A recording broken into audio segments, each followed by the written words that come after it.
Oxygen అందక పోతున్న ప్రాణాలు, చదవడానికి భారంగా ఉన్న మాటలివి. ప్రాణవాయువు అందక ఆయువు పోతుందంటే ఇంతకు మించిన విషాదం ఉంటుందా? కోవిడ్ సెకండ్ వేవ్ వేళ ఇలాంటి దారుణాలే కనిపిస్తున్నాయి. ఇంతకీ ఆక్సిజన్ కొరత నుంచి బయటపడేదెప్పుడు?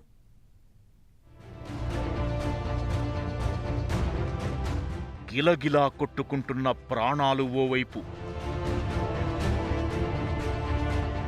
కళ్ల ముందే కన్నవాళ్లు దూరమైన కన్నీళ్లు మరోవైపు. ప్రాణవాయువే ఆయువు తీస్తోన్న ఘటనలు. నాసిక్ ఘటన తరువాత ఆక్సిజన్ కొరతపై మరో చర్చ. కరోనా వచ్చి జీవితాలనే కాదు, పరిస్థితులను తలకిందులు చేసింది. అన్నీ ఉన్నాయి అనుకుంటూ ధీమాగా ఉంటే ఎక్కడ ఉన్నామో, ఎంత వెనకాల ఉన్నామో చెబుతోంది. ఆక్సిజన్ అందక మనుషులు చనిపోతారు, సగం దేశాన్ని ఈ సమస్య వెంటాడుతుంది, వేధిస్తుందని ఎప్పుడైనా ఎవరైనా కనీసం కల్లో అయినా ఊహించారా?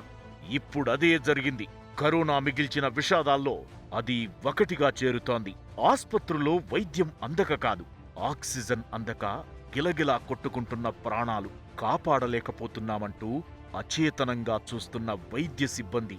ఇలాంటి సంఘటనలు చాలా ఆస్పత్రుల్లో కనిపిస్తున్నాయి. కోవిడ్ విషాదాన్ని మించిన వివాదంగా ఆక్సిజన్ కొరత మారుతోంది. మహారాష్ట్ర నాసిక్లోని ఆసుపత్రి సిలిండర్లు నింపుతుండగా ట్యాంకు లీకైంది. ఫలితం 24 ప్రాణాలు బలయ్యాయి. ఆక్సిజన్ అందక ఆసుపత్రిలో చాలా మంది రోగులు నీటి నుంచి బయటపడ్డ చేపపిల్లల్లా కొట్టుకుంటున్నారు. ఊపిరాడక ప్రాణాలు కోల్పోయారు. ఎంతటి దారుణం, ఎంత విషాదం ఇది! ఈ ఘటన జరిగిన సమయంలో మొత్తం 150 మందికి పైగా రోగులు ఉండగా వారిని వేరే హాస్పిటల్కు తరలించారు. మరి అందులో ఎందరు బతుకుతారో, అసలు బతికి ఉన్నారో లేదో కూడా చెప్పలేని పరిస్థితి. కరోనా కారణంగా ఏడ్చి ఏడ్చి కన్నీళ్లు దాదాపు ఇంకిపోయిన బతుకుల్లా మారాయి చాలా మందివి. అలాంటిది ఆస్పత్రుల్లోనూ ఇలాంటి పరిస్థితులే ఎదురవుతున్నాయంటే భయాలు ఎలా ఉంటాయో ప్రత్యేకంగా చెప్పాల్సిన పనిలేదు. మహారాష్ట్రలోనే కాదు, దేశంలోని చాలా ప్రాంతాల్లో ఇదే సీన్. ఆస్పత్రుల్లో పడకల్లేవు. సీరియస్ అయిన కేసులకు వేద్దామంటే మందుల్లేవు. కారణం ఏంటి అంటే 100 చెబుతున్నారు అధికారులు.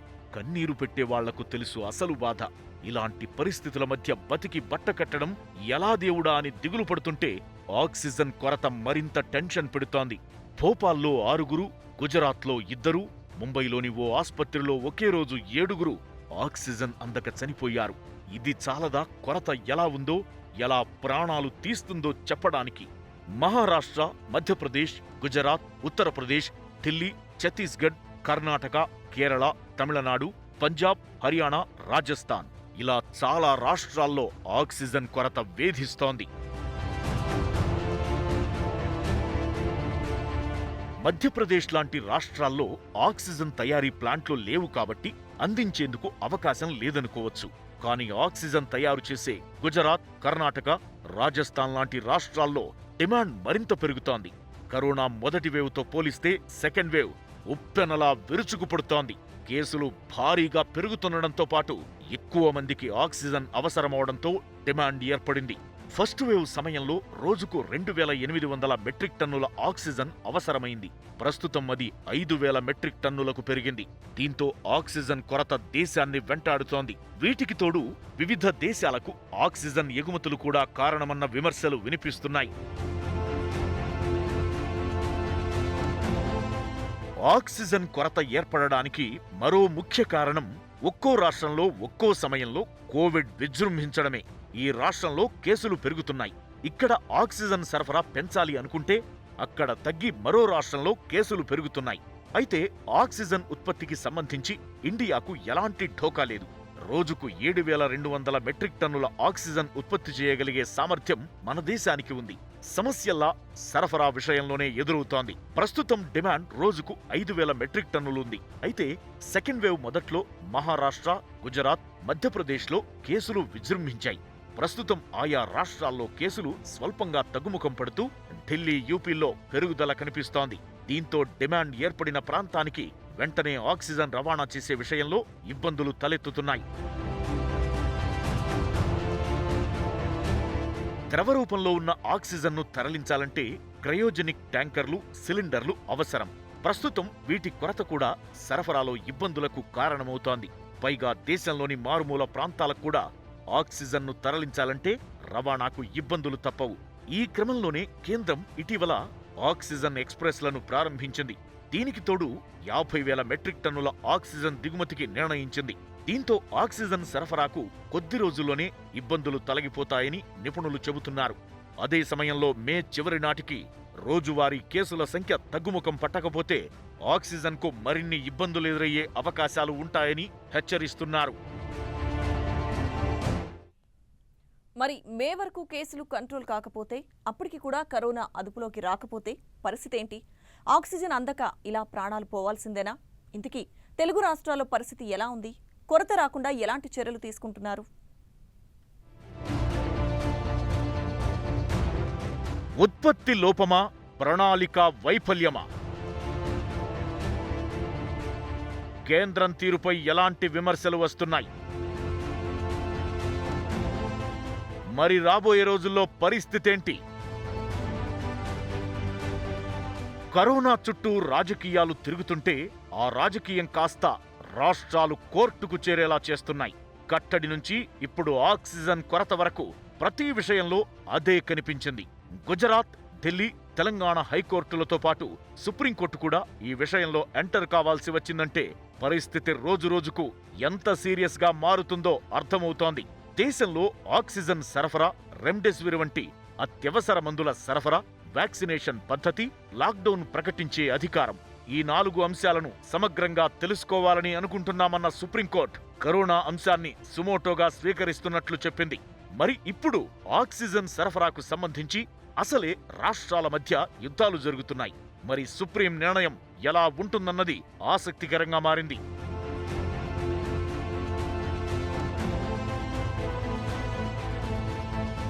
అయితే ఒకప్పుడు విదేశాలకు ఎగుమతి చేశాం, పక్క దేశాలకు అండగా ఉన్నాం.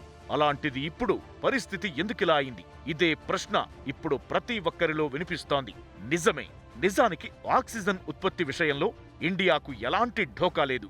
రవాణా విషయంలో ప్రణాళికలు రచించడంలో వచ్చింది అసలు సమస్య.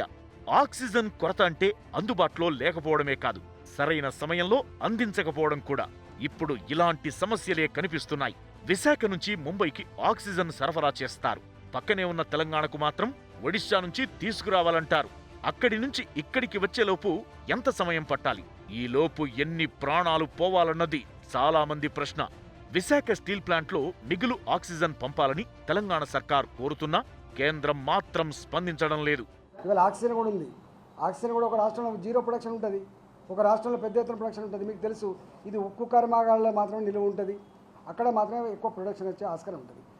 మొన్న ప్రధానమంత్రి ఒక మాట చెప్పింది, కేసు కనుక పెరిగితే, ఆక్సిజన్ కనుక అవసరం పడితే, మన అవసరమైతే ఇండస్ట్రీస్ అన్ని బంద్ పెట్టుకుని అయినా కూడా దాన్ని మెడికల్ ఆక్సిజన్గా కన్వర్ట్ చేసుకుని పంపాలని చెప్పింది.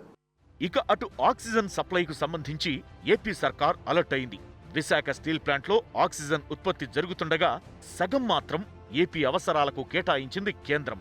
మిగిలింది మహారాష్ట్రకు తరలిస్తోంది. ఇక రాష్ట్రంలో ఇతర ప్రాంతాల్లో ఉత్పత్తి అవుతున్న ఆక్సిజన్లో రాష్ట్ర అవసరాలకు సరిపడా నిల్వలు ఉంచుకున్నాకే మిగతా రాష్ట్రాలకు సరఫరా చేస్తామని స్పష్టం చేసింది ఏపీ సర్కార్. విశాఖ మెడిటెక్ జోన్లోనూ ఆక్సిజన్ ఉత్పత్తిని మొదలుపెట్టింది.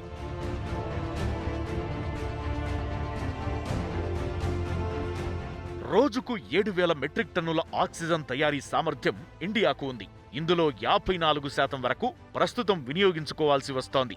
అయితే ఈ నెలాఖరుకు మే నెల మొదటి వారానికి అవసరమయ్యే ఆక్సిజన్ దృష్టిలో పెట్టుకుని ప్రభుత్వం కొన్ని చర్యలు తీసుకుంటోంది.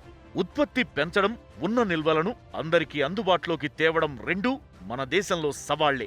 ఆక్సిజన్ విషయంలో 12 రాష్ట్రాలు ప్రమాదమంచున ఉన్నాయని ప్రభుత్వం భావిస్తోంది. అవసరమైన రాష్ట్రాలు, ఆక్సిజన్ ఉత్పత్తి అయ్యే స్థలాలు ఒకటే అయ్యాయనుకోండి, అసలు సమస్య లేదు. కానీ పరిస్థితి అలా కనిపించడం లేదు. 1-2 రాష్ట్రాలు మినహా అన్ని చోట్లకు ఆక్సిజన్ మొత్తంగా కానీ, అదనంగా కానీ బయట నుంచి రావాల్సిందే.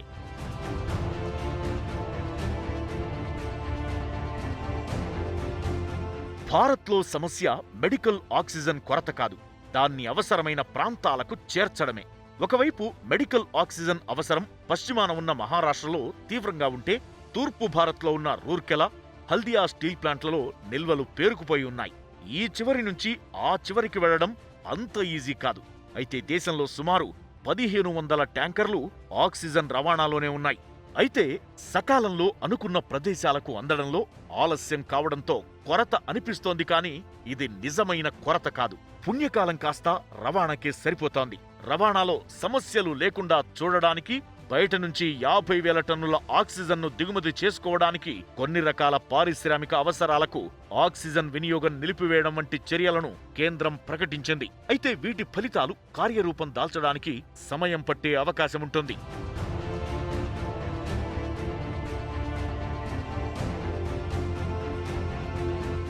ఇక దేశంలో 100 ఆస్పత్రుల్లో సొంతంగా ఆక్సిజన్ ఉత్పత్తి చేసుకునేట్టు పీఎం కేర్ ఫండ్ నుంచి నిధులు ఇస్తామని ప్రభుత్వం చెబుతోంది. ఈ నిర్ణయం కూడా వెంటనే ఆదుకునే అవకాశాలు కనిపించడం లేదు. సుమారు 200 కోట్ల పెట్టుబడితో దేశంలో 160కి పైగా ఆక్సిజన్ ప్లాంట్లను నెలకొల్పాలని కేంద్రం నిర్ణయించింది. ఫస్ట్ వేవ్ తరువాత డిసైడ్ అయినా ఇప్పటికీ అందుబాటులో రాలేదు. ఇప్పటికైనా అప్రమత్తమై ఇలాంటి పరిస్థితులు తలెత్తకుండా చూడాలని నిపుణులు సూచిస్తున్నారు. ఇంత బలం ఉన్న దేశంలో ఆక్సిజన్ కూడా చేసుకోలేకపోయారంటే అది ఆశ్చర్యం. తర్వాత ఎన్నో ఫ్యాక్టరీలు, ఎన్నో సంస్థలు ఆక్సిజన్ తయారు చేస్తున్నాయి. వెంటనే కలెక్ట్ చేసి హాస్పిటల్స్కి పంచలేకపోతుందంటే ప్రభుత్వం ఎంత నీరసంగా ఉన్నది అని మనం భావించాలి. సీరియస్గా తీసుకోవట్లేదా కరోనా వైరస్ వస్తుంది, కొంతమంది మరణిస్తారు, కొంతమంది బాధపడిపోతారు అంటే కరెక్ట్ కాదు. ఉత్పత్తి సమస్య లేకపోయినా రవాణా టెన్షన్ పెట్టిస్తోంది. కారణం ఏదైనా ప్రాణ నష్టం మాత్రం జరుగుతోంది. కరోనా ఫస్ట్ వేవ్ నుంచి ఎలాంటి పాఠాలు నేర్చుకోలేదని అర్థమవుతోంది.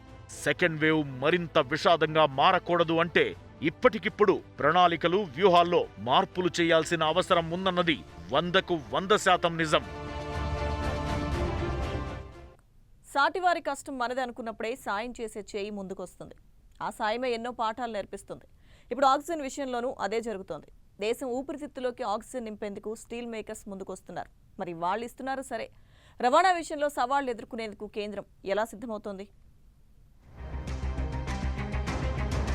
వైద్య రంగానికి అండగా నిలుస్తోన్న స్టీల్ ప్లాంట్లు, దేశానికి ప్రాణవాయువు అందించేందుకు ప్రణాళికలు, రవాణా సమయం తగ్గించేందుకు ఎలాంటి చర్యలు తీసుకుంటారు? ఆక్సిజన్ కావాలి, ఇదే మాట ఇప్పుడు ప్రతి రాష్ట్రం నుంచి వినిపిస్తుంది. నిజంగానే నిల్వ లేదు అనుకోవడానికి లేదు. ఉంది, కానీ దూరంగా ఉంది. అందుకే కొరత అనిపిస్తోంది. ఇలాంటి సమయంలో ఆక్సిజన్ సరఫరా విషయంలో రాష్ట్రాల మధ్య విభేదాలు తలెత్తుతున్నాయి. ముఖ్యంగా ఢిల్లీ, హర్యానా మధ్య వివాదం ముదిరింది. తమకు ఆక్సిజన్ సరఫరా చేయకుండా హర్యానా, యూపీ ప్రభుత్వాలు అడ్డుకుంటున్నాయని ఢిల్లీ సర్కార్ ఆరోపిస్తుంటే అలాంటిదేమీ లేదని ఆ 2 రాష్ట్రాలు ఖండిస్తున్నాయి. దీంతో కాంట్రవర్సీ కాస్త పాకాన పడుతోంది. రంగప్రవేశం చేసిన కేంద్రం మెడికల్ ఆక్సిజన్ సరఫరా చేస్తున్న వాహనాలు అడ్డుకోవద్దని వార్నింగ్ ఇచ్చింది. మరి ఈ వివాదం ఇక్కడితో ఆగుతుందా లేదా అన్నది మాత్రం ప్రశ్నార్థకంగానే మారింది.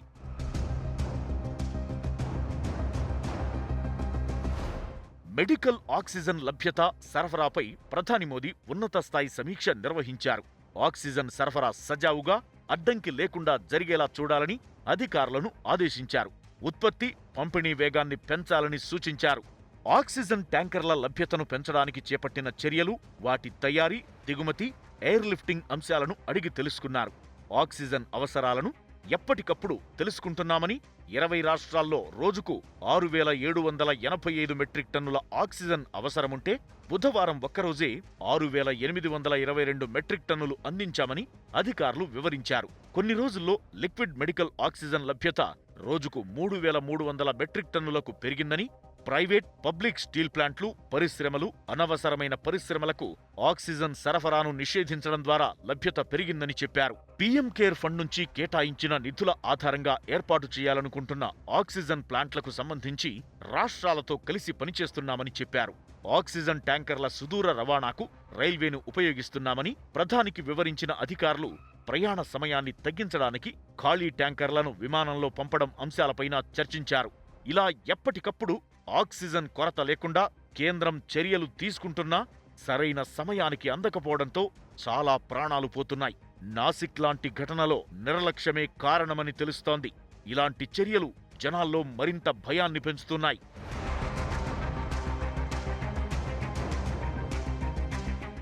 ఓవైపు ఆక్సిజన్ కొరత వేధిస్తుంటే వైద్య రంగానికి అండగా నిలిచేందుకు స్టీల్ ప్లాంట్లు ముందుకొచ్చాయి. దేశం ఊపిరితిత్తుల్లోకి ఆక్సిజన్ నింపేందుకు సిద్ధమవుతున్నాయి. ప్రధాని మోదీ ఇచ్చిన పిలుపుతో ప్రైవేటు స్టీల్ ప్లాంట్ల అధినేతలు రోజుకు 100 మెట్రిక్ టన్నుల ఆక్సిజన్ సరఫరా చేసేందుకు ముందుకొస్తున్నారు. రిలయన్స్ ఇండస్ట్రీస్, టాటా స్టీల్, సెయిల్, జేఎస్డబ్ల్యూ స్టీల్, జేఎస్పీఎల్, వేదాంత లాంటి సంస్థలు మేము అండగా ఉంటామంటున్నాయి. ఆక్సిజన్ కొరత లేకపోవడంతో చాలా ఆస్పత్రుల్లో వెంటిలేటర్లకు బదులు ఆక్సిజన్ సిలిండర్ల ద్వారానే ప్రాణవాయువును అందిస్తున్నారు.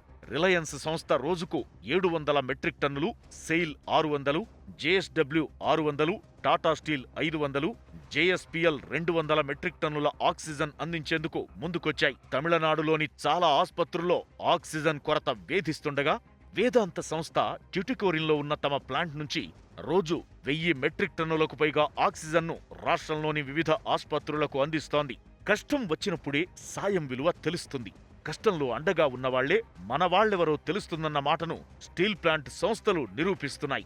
ఇక సాయం సంగతి ఎలా ఉన్నా జనవరి ముందు వరకు భారీ స్థాయిలో ఆక్సిజన్ ఎగుమతి చేయడంపై కేంద్రంపై సోషల్ మీడియాలో విమర్శలు వ్యక్తమవుతున్నాయి. మొదటి వేవ్ నుంచి ఎలాంటి పాఠాలు నేర్చుకోలేదా అన్న ఆగ్రహం కనిపిస్తోంది. అయితే నిజానికి ఇండియాకు ఆక్సిజన్ కొరత అనేది లేదు. రవాణా విషయంలోనే ఇబ్బంది ఎదురవుతోంది. త్వరలోనే ఆ సమస్య కూడా క్లియర్ అయ్యే అవకాశాలున్నాయని మరికొందరు అంటున్నారు.